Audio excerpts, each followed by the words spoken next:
All right, welcome everyone to the Judiciary Committee hearing this Friday morning, March 27 at 10 o'clock in room 016 here in the state capitol. We do have a 2-minute time limit for testifiers, both on Zoom and in person. For those on Zoom, your video and audio will both be disabled until it's your turn to testify. For the governor's message item, we will try again on Tuesday, March 31 at 9:15 in this room 016 if you have a catastrophic failure on the Zoom side. For the other two, the filing deadline is today, so we will try to finish them up and probably just sit around it as long as we can to work out any technical problems if we have any. Okay, first up is Governor's Message 575. Submitting for consideration and confirmation of the Commission to Promote Uniform Legislation gubernatorial nominee Peter Hamasaki for a term to expire June 30th, 2028. First up on GM 575 is Jill T. Nagamine, Deputy Attorney General. In support, Elizabeth Kent for the Uniform Law Commission on Zoom. Good morning. Good morning. It's my pleasure to testify in strongest support on the nomination of Peter Hamasaki to another term on the Commission to Promote Uniform Laws. I've worked with him for over 20 years as a commissioner, and I'd like to briefly share some reasons why I hold Peter in such high regard. He has a quiet and calm way of getting things done. Peter is so smart, and he understands complex areas of the law. His low-key way of getting work done is efficient and leaves others feeling good about the process. In addition, Peter is dependable and always steps in to help and assist. In short, he's a great colleague and uniform law commissioner, and he's respected by commissioners from other states for his knowledge and expertise, and I urge you to vote yes on his nomination. Thank you. Thank you very much. Next up is Lonnie Ewert, Chair, Committee to Promote Uniform Laws in support. Michael Tanoue, a member of CPUL, also in support, and Bob Toyofuku on the ULC in support. That's all the testimony we have on GM 575. Would anyone else like to testify on this measure? If not, members, any questions for Ms. Kent? Seeing none, Mr. Hamasaki, would you like to come up and make an opening statement? Good morning. Thank you. Good morning, Chair Rhodes, Vice Chair Gabbard, Senator Chang. My name is Peter Hamasaki. Thank you for your consideration of my nomination to serve as a member of the Commission to Promote Uniform Legislation.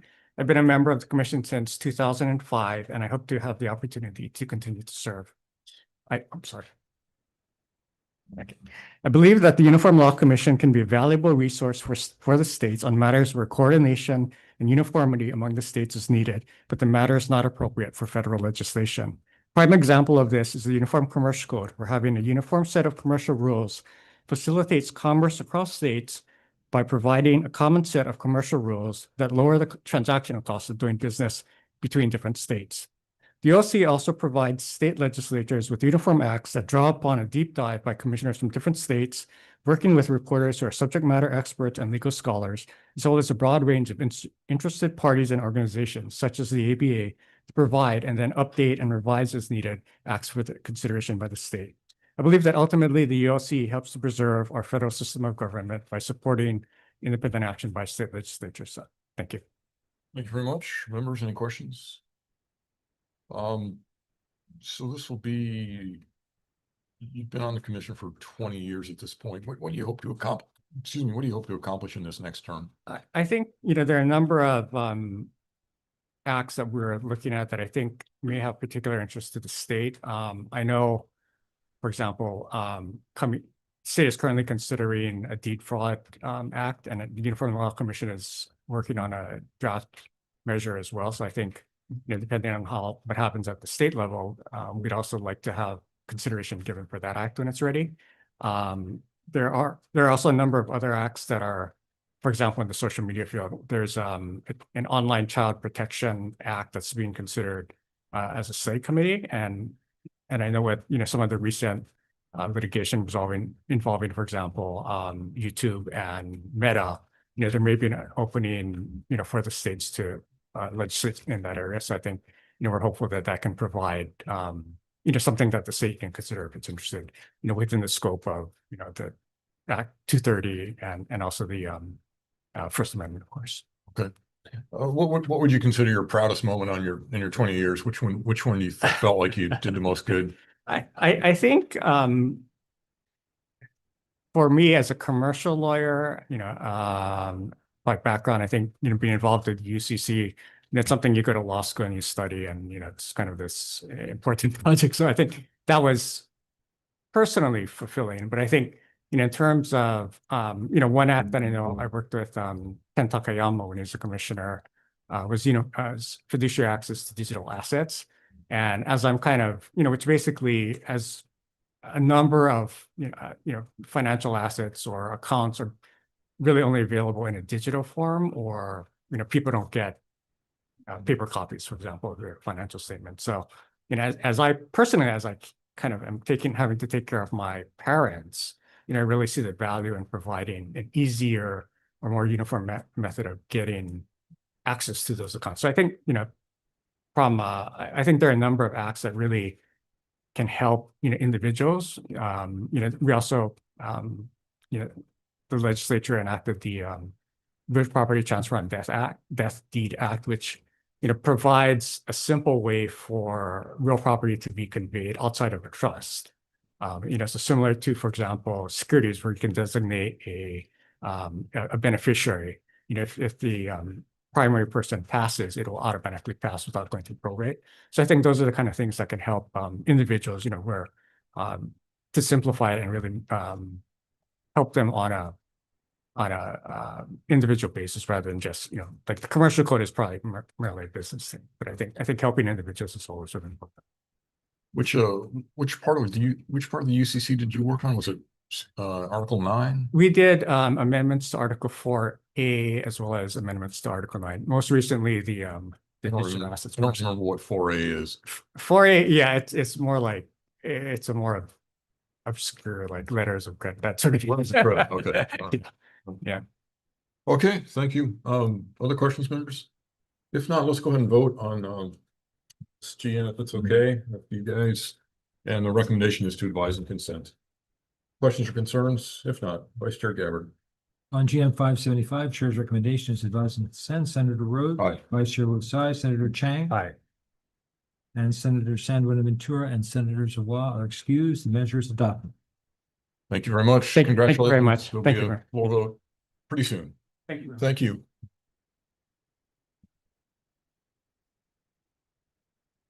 Okay, moving on to the bill portion of the agenda, let's go to House Bill 1838. This establishes uniform statewide requirements for policies and processes for the issuance of U and T visa certifications for non-citizen victims of crime that are consistent with federal laws and regulations. First up on 1838 is Dr. Jack Lewin, Administrator for the State Health Planning and Development Agency, or someone else. Good morning. Aloha kakayaka. I'm obviously not Jack Lewin, apologize. I am Lauren Wimpy-Porchetta, and we stand in strong support as this supports our broader health planning goals that partnership did. So, but Okay. Yeah. Great. Thank you. Great, thank you. Next is Yasmin Cheney, Executive Director for Hawaii State Commission on the Status of Women. Good morning. Good morning, everyone. Yasmin Cheney for the Commission on the Status of Women. I'll stand on my written testimony in support. Thank you very much for your consideration. Great, thank you. Next up is Christina Sablon, Community and Policy Advocate for the Legal Clinic on Zoom. Good morning. Chair Rhodes, Vice Chair Gabbard, and members of the committee. Again, Christina Sablon from the Legal Clinic. We stand in our written testimony in strong support of this measure and briefly highlight a few key points. This bill strengthens public safety and supports non-citizen survivors through uniform statewide standards for U and T visa certification. Certification is the first essential step in a survivor's petition for U or T visa relief. Currently in Hawaii, access to certification is inconsistent. Eligible survivors may wait many months or receive no response at all simply because there are no clear state standards or because agencies do not understand the requirements for certification. This bill addresses those gaps by providing both uniform standards and training. We respectfully request 3 key amendments, which are described in greater detail in our written testimony. First, we ask that you reinstate language from Section 1 of the HD1 version of this bill that recognizes state courts and judges as certifiers. Judges are explicitly authorized under federal law and are often the first and sometimes the only viable option for certification, especially in civil and family court cases. Second, we encourage the committee to clarify the judicial review process in Section 9 of the bill by exempting court-issued certifications from judicial review while maintaining judicial review for all other certifiers. Third, we ask the committee to restore the broader definition of helpfulness found in Section 5 in the HD1 version of this bill. The HD1 definition is better aligned with federal law because it recognizes exceptions for survivors who cannot cooperate, whether due to age, trauma, fear of safety risks, disability, or other conditions. The HD1 definition also acknowledges that requests for cooperation may come from certifying entities other than law enforcement. In closing, this measure will strengthen access to justice, ensure survivors are treated equitably across Hawaii, and promote community safety for everyone. We urge the committee to pass this bill with the requested amendments. Mahalo. Thank you very much. Next is Liza Ryan Gill, Executive Director for Hawaii Coalition for Immigrant Rights on Zoom. Aloha, Chair, Morning. Vice Chair, members of the committee, Liza morning. Rangel with the Hawaii Coalition for Immigrant Rights, representing about 30 immigrant serving organizations across the Pai'aina. We are in strong support and not only of the bill, but also the amendments that are put forward by the legal clinic. I will just take my time to note a couple of elements on here.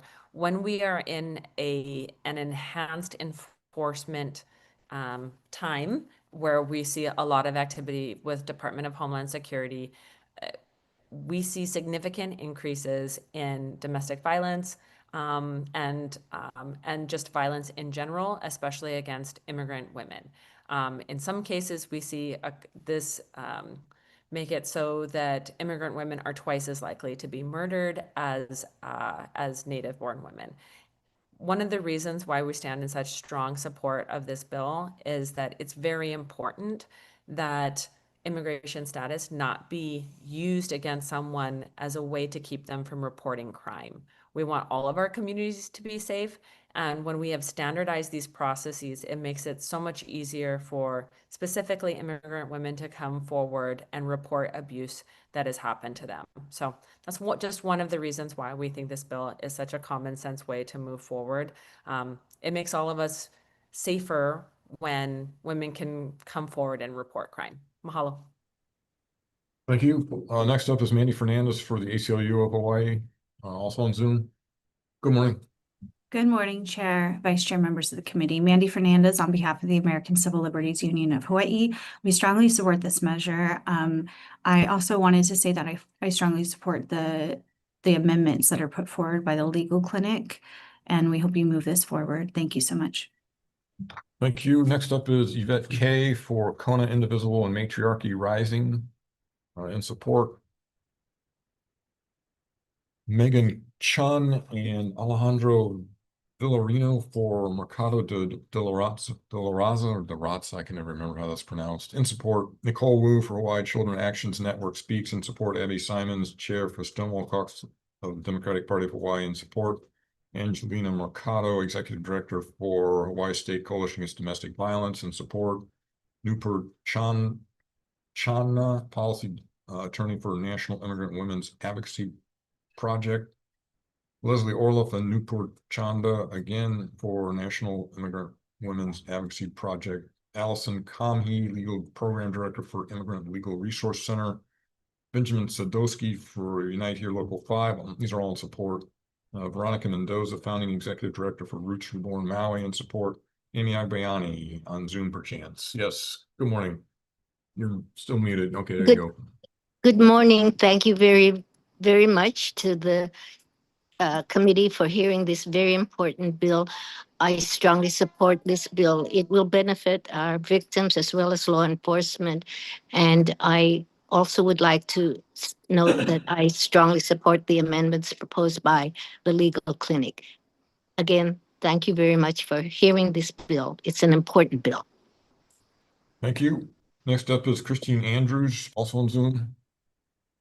Chair, Vice Chair, members of the committee. I'm Christine Andrews from Maui, Know Your Rights educator. I want to stand on my written testimony in strong support of this measure and just highlight again for the committee a few of the requested amendments. I stand in strong support of the amendments requested by the legal clinic. I spent many years working with domestic violence victims and sexual assault survivors, and I just want to highlight again that the courts may be their only interface, right? They might be going to the court for a domestic violence restraining order and may not actually have much interface with law enforcement, which is why reinserting the language from HD1, recognizing the state courts and judges as UNT visa certifiers, consistent with federal law, is so significant. And then also the request for amending the language in Section 5, again, consistent with the federal statute, to ensure that victims who were initially cooperative but then may change their level of cooperation, often out of fear of their abuser, threats against the safety of their children or loved ones, is especially significant. So we want to make sure that victims of violence feel safe to come forward and that we are using what we can to make sure that they are protected. Thank you so much for hearing this important measure, and I'm ready for any questions if you have any. Thank you. Great. Great. Thank you very much. Next is Rosemary Collins, retired judge, Illinois Circuit Court, on Zoom. Good morning. Thank you very much. I am here to strongly support House Bill 1838 with the amendments proposed. I am a retired circuit judge. While I was working, I was the presiding judge of our domestic violence division and the presiding judge of our family division. I've been involved in immigration training through the National Immigrant Women's Advocacy Project for over 10 years. I have actually done training in this good state of Hawaii on this very project, and I would urge you to consider supporting this House bill with the very important amendments. It is very important to have judges as certifiers. We are often the only avenue that people have to get before somebody to make this all-important decision. Many cases do not involve the police. Sometimes people are afraid to call the police, but they can end up in court through other civil cases, and under that mechanism, they can get their case heard before a judge.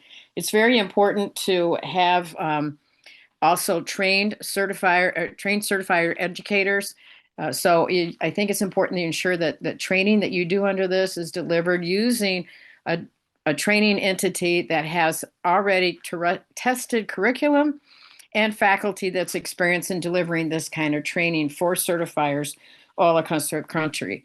I, in fact, was our U visa certifier for our district, and I can tell you that best practices is that you do have somebody set up in the system that is the certifier for the court system, and that's easy enough to do. We have examples of policies that have been used across the country.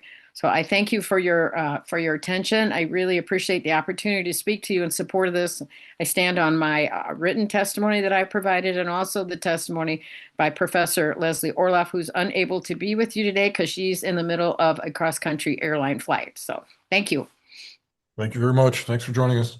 Next is Jin Kagiwara, Hawaii County Council Member, in support. Next is Reverend Amy Chico Wake, Wesley United Methodist Church, also in support. And then there's a pretty long list of individuals all in support. The total numbers are 44 in support, 0 opposed, 0 comments.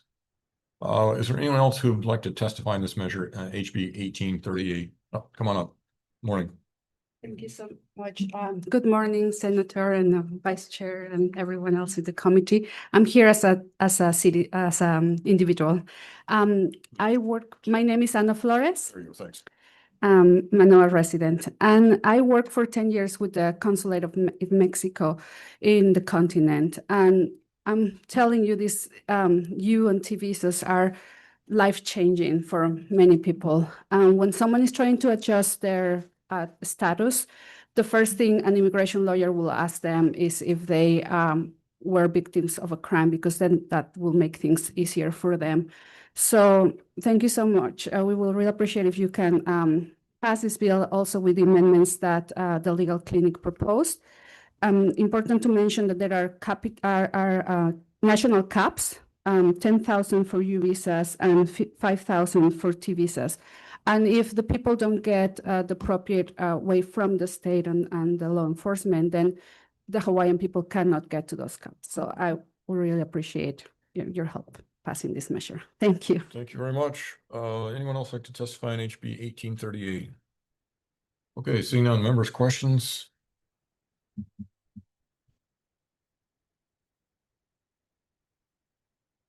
I'm sorry, the judge from Illinois, are you still there? Just Judge Collins, sorry. I'm here. Yes, I am here. Thank you. Can you just go over, most people aren't all that conversant in UNT visas. Can you just explain the basics of how they work? Exactly. Thank you. The U visas are a mechanism by which victims of crime can come and ask for the court to certify certain facts, and then that certification is taken to the immigration authorities. So it's important to remember that you, as a U visa certifier, are just certifying that they're a victim of violence, that they have been, will be, or are likely to be helpful in this. And you can do that based upon written statements. For example, in orders of protections, I can do that based upon police reports that are submitted along with the U visa certification forms. So the T visas, are you talking about T visas? I can't remember if you said T visas or SIJS. T visas. Okay, therefore, victims of trafficking, it's very helpful that it's T visas. So, and they also are a mechanism by which victims of crime can come before the court to ask them to issue this certification, which is then sent on to the immigration authorities. So it's a very important process, one that the court has an opportunity to do because we have access to the information in the court files. I can tell you it was our practice, and I think most often throughout the country, that we do them on cases that are closed. So this is not an open case before me. I am merely reviewing documents. It's an administrative process. I review documents that have been submitted, and then I sign the certification form as I amend it. Okay, and so the net result is that if the person was a victim of crime or human trafficking, then they can, if they get the visa, they can stay in the United States legally. And is there a path to citizenship attached to those two kinds of visas? There can be, but I'm not giving them a visa. All I do is send it on. Right. I understand. All I do is sending it on. I'm just kind of an initial gatekeeper, and then I send it on, and then they do other things. They look at other things to make sure that the situation is in place. So eventually, it can lead to a path, but it's not quick or easy. But it is. Okay. No, I just wanted to know, people to know what the net result is, because I guess I understand that the certifiers don't, I mean, the states don't issue visas. So right. That's Thank it. you. Okay. Yeah. Thank you very much. Mhm. Other questions, members? Okay, if not, let's go ahead and move on to the last bill of the agenda. That is HB 1960, requires the Department of the Attorney General to develop a human trafficking awareness training program to educate and train workers in the transient accommodation sector. First up on HB 1960 is Yasmin Cheney, Executive Director, Hawaii State Commission on the Status of Women. Morning again. Morning again, Yasmin Cheney for the Commission on the Status of Women. I stand on my written testimony in support of this measure. Thank you very much for your consideration. Thank you. Johnny Mae Alperi in support, Women Corona in support, Hawaii Women Lawyers in support, Chris Caulfield for Renew Alliance in support, Christine Andrews, JD in support. That's everybody who signed up on HB 1960. Would anyone else like to testify on HB 1960, either on Zoom or in person? If not, members, questions? I don't think I have any questions on this one either. So with the members' indulgence, we'll just go ahead and roll into decision-making on these two bills. First up is HB 1838. On the language. The recommendation is to pass with some amendments.